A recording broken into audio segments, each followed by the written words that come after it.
Hello दोस्तों, good evening. नमः संस्कृताय। आप सभी का यस क्लासेस 1 में स्वागत है, अभिनंदन है। आइए हम आज देखते हैं आज हम लेकर उपस्थित हुए हैं शूद्रक का मृच्छ कटिकम, जो एक नाटक है, प्रकरण के अंतर्गत आता है। इसमें 10 अंक है। यह जो मृच्छ कटिकम है, इसका शाब्दिक अर्थ होता है दोस्तों मिट्टी की गाड़ी। इसमें जो शूद्रक हैं कवि हैं, उन्होंने सामाजिक परिस्थितियों को, तात्कालिक सामाजिक परिस्थितियों को लेकर अपने नाटक में उपस्थित हुए हैं, जिसमें इन्होंने इनके नाटक में जो है प्रकरण में निम्न पात्रों को अधिक मात्रा में लिया गया। जैसे सरकार की बहन है, वह निम्न पात्र है। जो गणिका वेश्या के रूप में बसंत सेना, वो भी निम्न पात्र में है दोस्तों। तो इनके जो नाटक प्रकरण में निम्न पात्रों को अधिक मात्रा में लिया गया है। तो इसका आज हम समान परिचय पढ़ेंगे। जो मृच्छ कटिकम है उसका सामान्य परिचय देखेंगे दोस्तों। और आइए तो स्टार्ट करते हैं। मृच्छ कटिकम जो शूद्रक की रचना है। तो मृच्छ कटिकम के लेखक कौन है दोस्तों? तो शूद्रक है। कौन है? शूद्रक है। इसका शाब्दिक अर्थ क्या है? मृच्छ कटिकम का शाब्दिक अर्थ है मिट्टी की गाड़ी। क्या है दोस्तों? मिट्टी की गाड़ी। मिट्टी की गाड़ी इसका शाब्दिक अर्थ है। इसका शाब्दिक अर्थ है मिट्टी की गाड़ी। शूद्रक का वास्तविक नाम क्या है? शूद्रक का वास्तविक नाम क्या है? तो सिमुक या सिमुक है। क्या नाम है? सिमुक नाम है। सिमुक नाम है।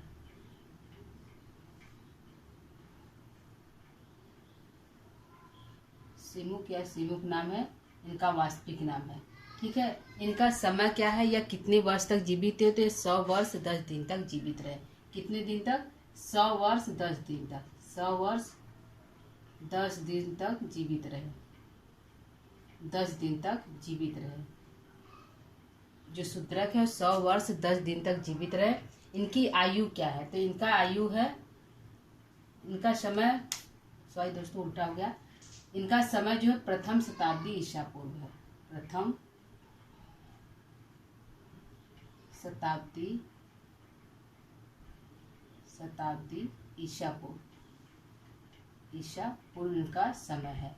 और इनकी आयु कितना है? तो 100 वर्ष 10 दिन है। कितना है? 100 वर्ष 10 दिन है। 100 वर्ष 10 दिन इनका समय है। 100 वर्ष 10 दिन इनका समय है। किसका? शूद्रक का।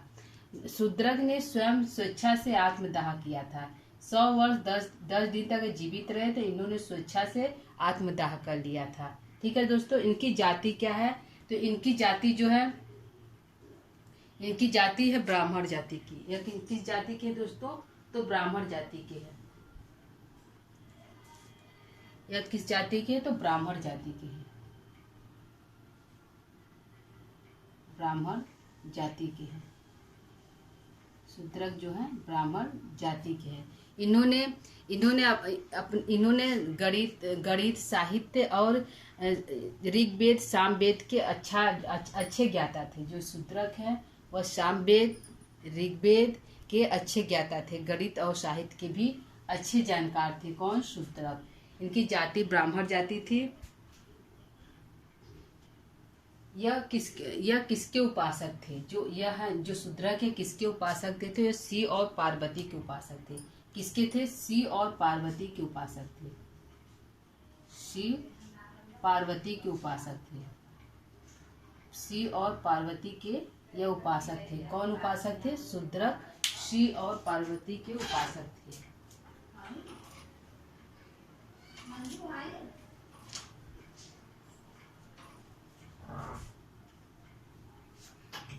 जो उपासक हैं शिव और पार्वती के उपासक है। इन्होंने उपासना करके शिव की इतनी अधिक उपासना की कि उन्होंने अपने पुत्र को, जो शूद्रक है, या अपने पुत्र को शक्ति प्राप्त करके अपने पुत्र को राज सिंहासन पर स्थापित करके जो है इन्होंने आत्मदाह किया था। तो शिव की कृपा से इन्होंने अपने पुत्र को जो सिंहासन प्राप्त किया था। इनकी कृति क्या है? तो एक मृच्छ कटिकम इनकी एकमात्र कृति है। मृच्छ कटिकम इनकी एकमात्र कृति है। कटिकम इनकी एकमात्र कृति है। किनकी? शूद्रक की एकमात्र कृति है मृच्छ कटिकम। इनकी रीति क्या है? तो वैदर्भी रीति है। कौन सी रीति है? इनकी रीति है वैदर्भी रीति है। वैदर्भी रीति के यह कवि है। शूद्रक ने अश्वमेध यज्ञ किया था। तो शूद्रक ने किस लेखक ने अश्वमेध यज्ञ किया था? तो शूद्रक ने अश्वमेध यज्ञ किया था। अश्वमेध यज्ञ किया था। किसने? शूद्रक ने। शूद्रक ने ये अश्वमेध यज्ञ किया था। शूद्रक ने किया था। किसने किया था? अश्वमेध यज्ञ किसने किया था? तो शूद्रक ने अश्वमेध यज्ञ किया था। ठीक है दोस्तों, अगला हम देखते हैं।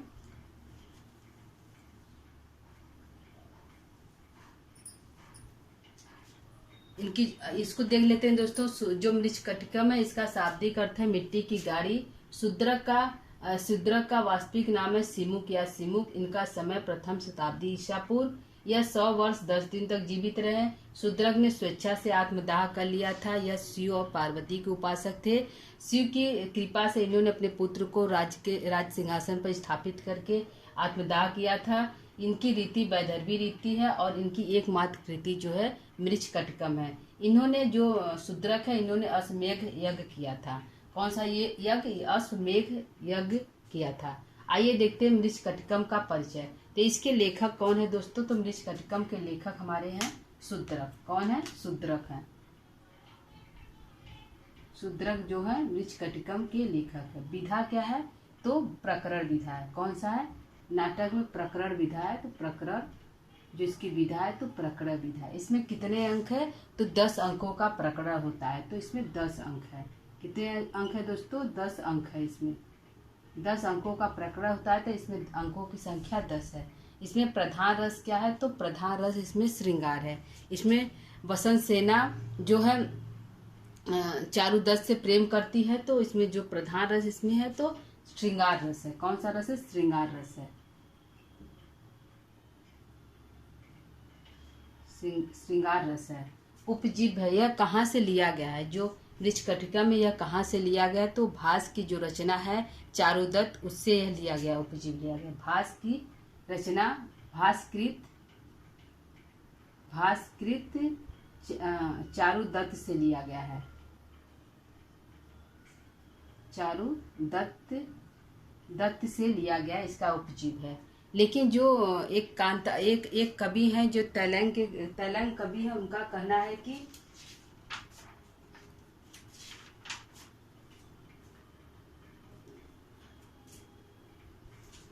तैलंग कवि एक कांतानाथ शास्त्री, उनका कहना है कि यह जो उपजीव है जो मृच्छकटिकम है, इन्होंने गुणाढ़ की बृहत कथा से लिया गया है।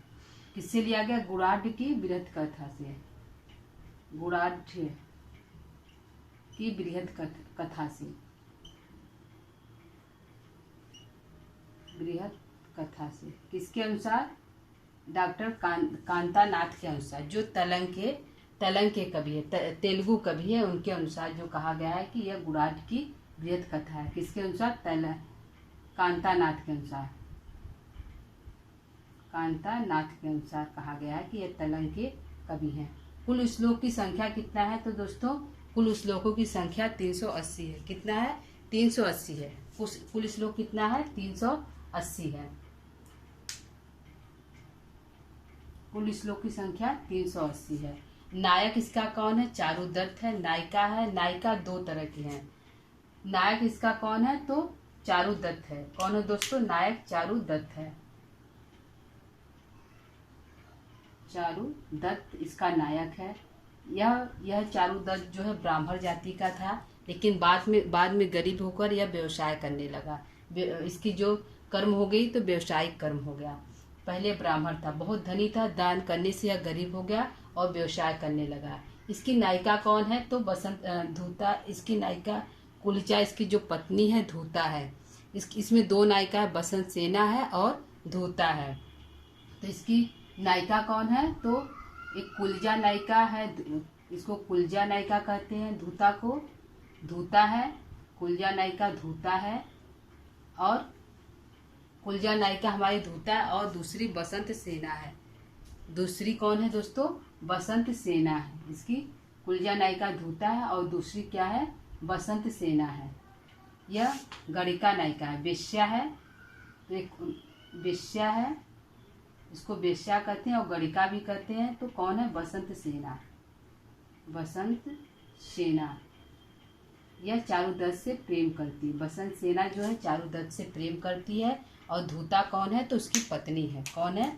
चारुदत्त की पत्नी है। चारुदत्त की पत्नी है धूता, और इसकी यह प्रेमिका है। प्रेमिका है। बसंत सेना प्रेमिका है और जो धूता है उसकी पत्नी है। प्रतिनायक कौन है?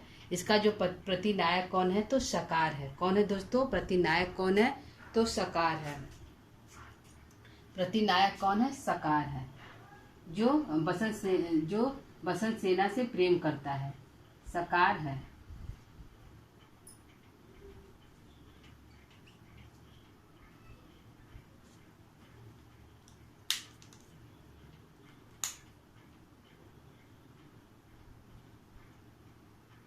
सकार है, जो बसंत सेना से प्रेम करता है, लेकिन बसंत सेना उससे प्रेम नहीं करती। तो प्रतिनायक के रूप में सकार हो गया। सकार कौन है दोस्तों? तो राजा पालक का साला है। कौन है? राजा पालक का साला है। राजा पालक का साला है। का साला है। साला है। कौन है? राजा पालक का साला सकार है, जो प्रतिनायक है, जो बसंत सेना से प्रेम करता है। पात्रों की कुल संख्या क्या है? तो पात्रों की कुल संख्या 30 है। कितना है दोस्तों? 30 है। इसमें जो है इसमें 28, इसमें जो है 24 जो पुरुष की संख्या है, 8 स्त्री की है। इसमें 2 है, एक कंचुकी को छोड़कर, सूत्रधार और नटी को छोड़कर कुल संख्या कितनी है दोस्तों? तो कुल संख्या 28 है। तो पात्र की संख्या 30 है। पुरुष इसमें 24 है। पुरुष 24 है। और स्त्री कितनी है? स्त्री 8 है। स्त्री की संख्या 8 है, पुरुषों की संख्या 24 है। कुल टोटल 30 पात्र हमारे हैं, जिसमें से सूत्रधार और नटी को छोड़ दे तो हमारे पात्रों की संख्या कितनी हो जाएगी दोस्तों? 28 हो जाएगी। कितनी हो जाएगी? 28 हो जाएगी। नायक का कोटि कौन है? किस कोटि का नायक है? तो धीर प्रशांत कोटि का नायक है। किसका है?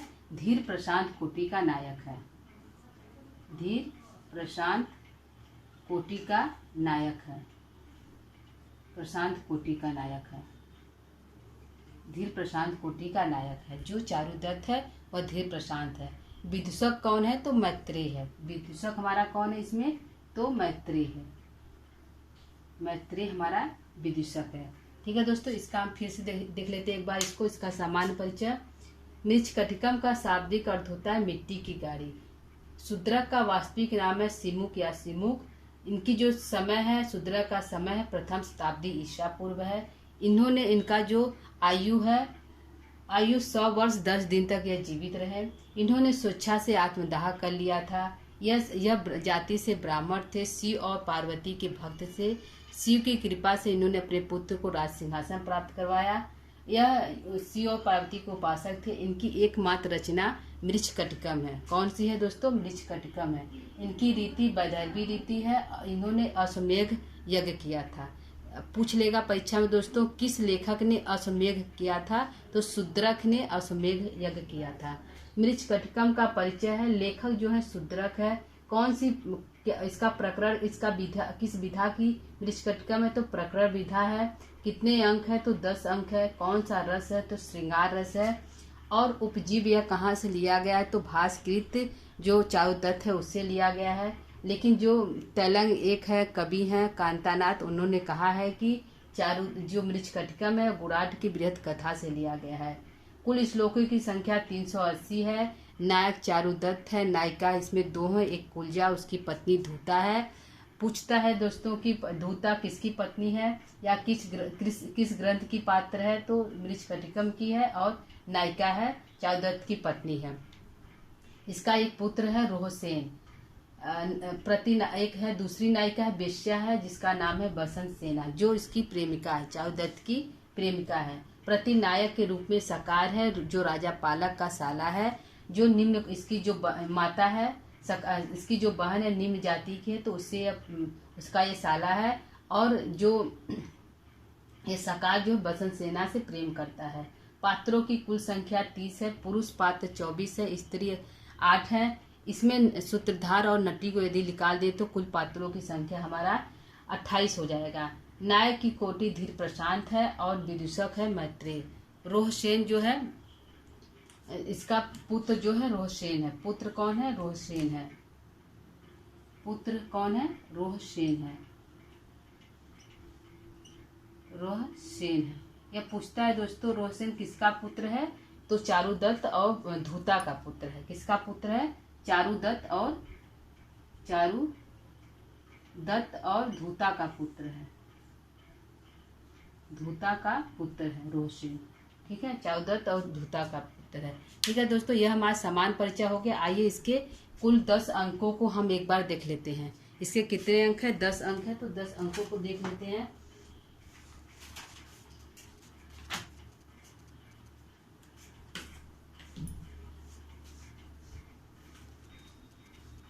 प्रथम अंक हमारा है जिसमें बसंत सेना है, वह रात के समय जो सकार है और सकार के 2 सैनिक बीट और वट जो है उसका पीछा करते हैं बसंत सेना का। तो वह जाकर चारुदत्त के घर में चली जाती है। बसंत सेना जो है चारुदत्त के घर में चली जाती है।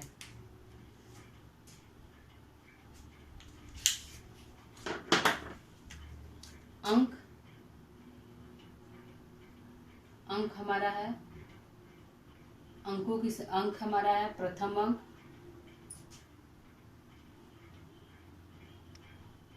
नाम श्लोक संख्या। तो हमारा प्रथम अंक का क्या नाम है दोस्तों? प्रथम अंक का हमारा नाम है अलंकार न्यास। क्या नाम है? अलंकार न्यास।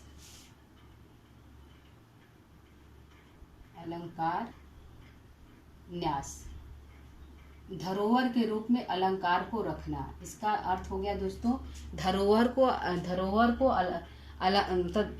जो अलंकार है उसको धरोहर के रूप में रखना। तो धरोहर के रूप में कहाँ रखती है?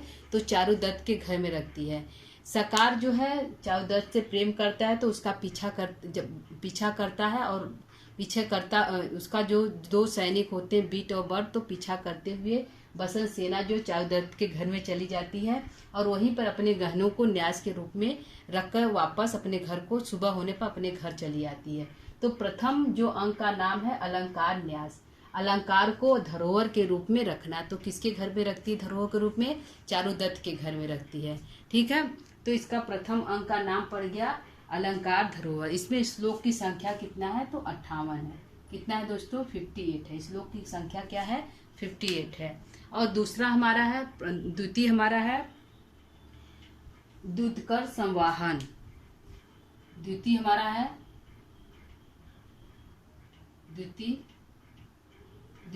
है द्युतकर संवाहक। द्वितीय हमारा है द्युतकर संवाहक। एक संवाहक यह जो है संवाहक जो है यह चारुदत्त का सेवक रहता है। संवाहक जो है चारुदत्त का सेवक रहता है जब चारुदत्त बहुत अधिक धनी था तब। और दान करने से जब चारुदत्त दरिद्र हो जाता है, गरीब हो जाता है, तो जो संवाहक है चारुदत्त का साथ छोड़ देता है और जुआ खेलने लगता है, जिससे कि वह बहुत गरीब हो जाता है। जुआ खेलने से संवाहक जो है बहुत गरीब हो जाता है और अंत में वह बौद्ध धर्म को अपना लेता है। तो दूसरे स्तर का हमारा नाम है द्युतकर संवाहक। संवाहक जो है जुआ खेलने लगता है, खेलने से वह दरिद्र हो जाता है और अंत में वह बौद्ध धर्म को अपना लेता है। तो दूसरे स्तर का हमारा नाम है द्युतकर संवाहक। इसमें श्लोकों की संख्या 20 है। कितना है दोस्तों? 20 है, यानी श्लोक की कुल संख्या 20 है। हमारा तीसरा हम देखते हैं। तृतीय हमारा क्या नाम है? तृतीय हमारा संधिच्छेद। क्या नाम है? संधिच्छेद। तृतीय हमारा है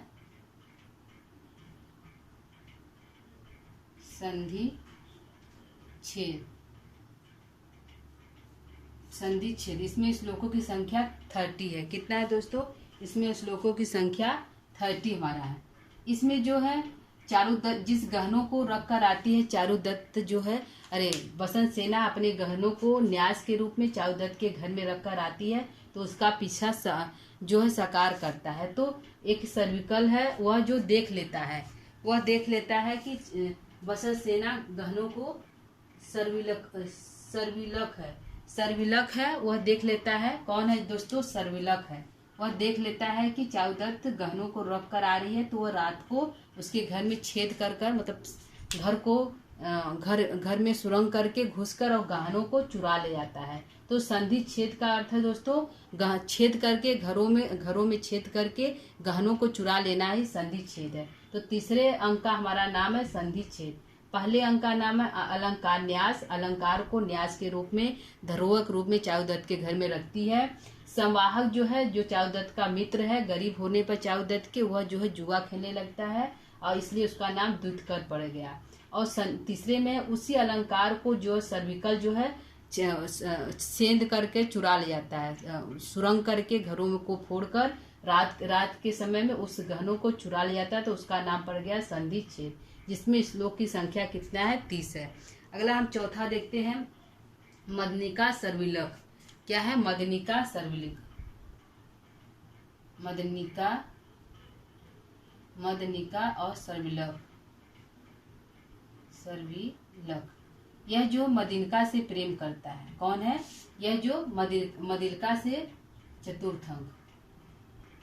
चतुर्थंक है। यह जो मदनिका से प्रेम करता है, मदनिका जो है चारुदत्त की सेविका रहती है और किसी कारण वह धरोहर के रूप में वहां पे रहती है। तो जो सर्विकल है यह गहनों को चुराता है संधि छेद करके, मतलब चारुदत्त के घर में सेंध डालकर गहनों को चुरा लेता है और उन गहनों को ले जाकर वसंत सेना को देकर चारुदत्त को उससे छुड़ा लेता है, सर्विलक को छुड़ाकर उससे शादी कर लेता है। तो तृतीय चतुर्थ अंक का है मदनिका सर्विलक का मिलन होता है, दोनों शादी कर लेते हैं। चतुर्थ अंक का नाम है। इसमें श्लोक की संख्या 33 है। कितना है? 33 है। 33 है। पंचम अंक हम देखते हैं। पंचम अंक हमारा क्या है?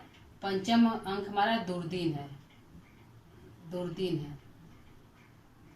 पंचम अंक हमारा दुर्दीन है। इसमें श्लोक की कितनी संख्या है? पंचम अंक हमारा दुर्दीन है, इसमें श्लोकों की संख्या 52 है। क्या है? 52 है। इसमें श्लोक की संख्या 52 है। अगला हम षष्ठम देख लेते हैं। षष्ठम अंक क्या है? षष्ठ अंक हमारा क्या है? षष्ठ अंक में हमारा क्या है? प्रवर विपर्य। प्रवहर विपर्य। प्रहवर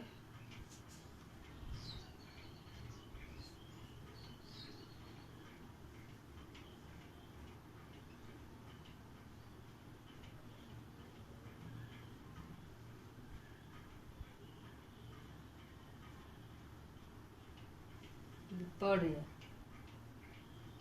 विपर्य।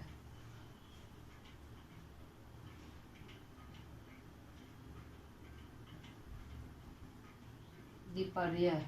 इसमें श्लोकों की क्या संख्या है दोस्तों? तो इसमें श्लोकों की संख्या है 27। क्या है? इसमें श्लोकों की संख्या 27 है। सप्तम देख लेते हैं। सप्तम अंक क्या हमारा है? सप्तम अंक हमारा क्या है? सप्तम अंक हमारा है आर्य का अपहरण।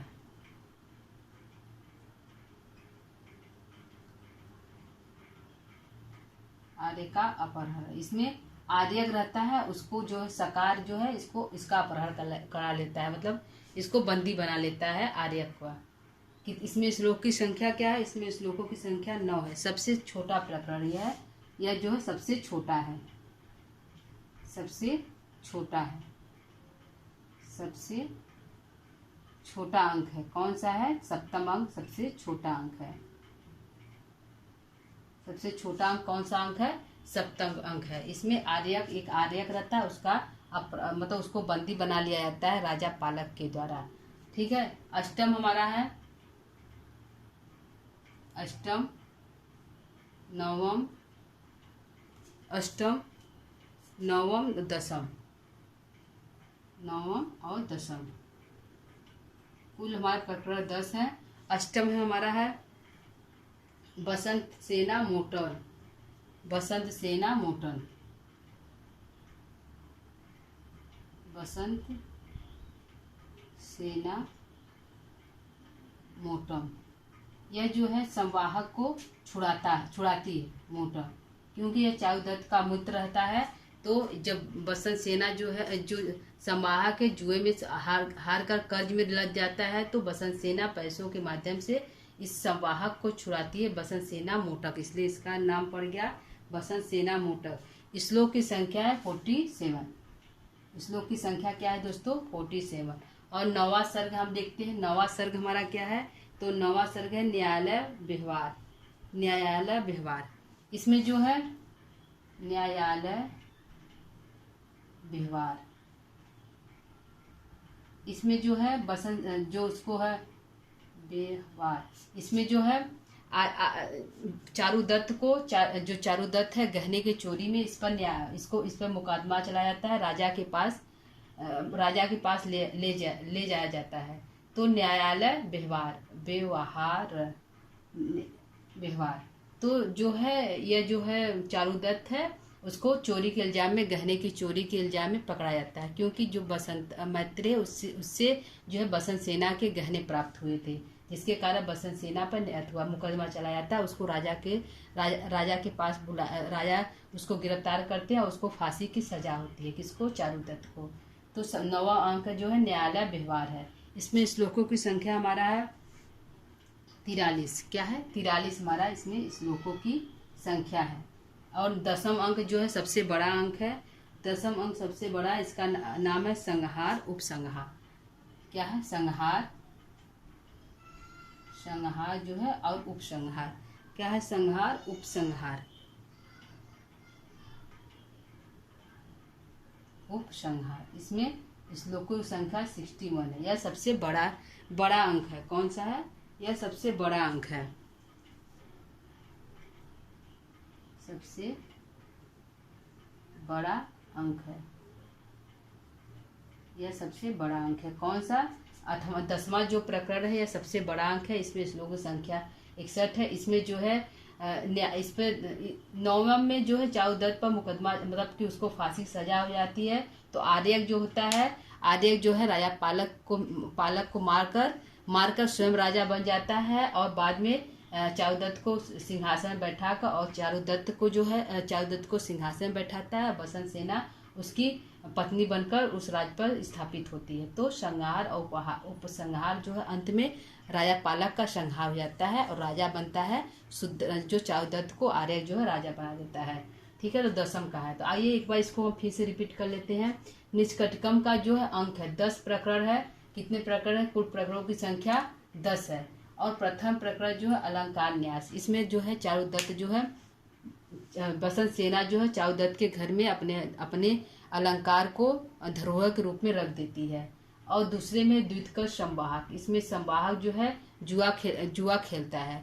वह चारुदत्त के गरीब हो जाने पर वह चारुदत्त से अलग हो जाता है, द्वितकर जुआ खेलता है, जिससे जुआ खेलने के पश्चात वह सब कुछ हार जाता है, कर्ज में डूब जाता है संवाहक, और उसको बसंत सेना अंत में छुड़ाती है। और यह जो है द्वितकर में सब कुछ हारने के बाद यह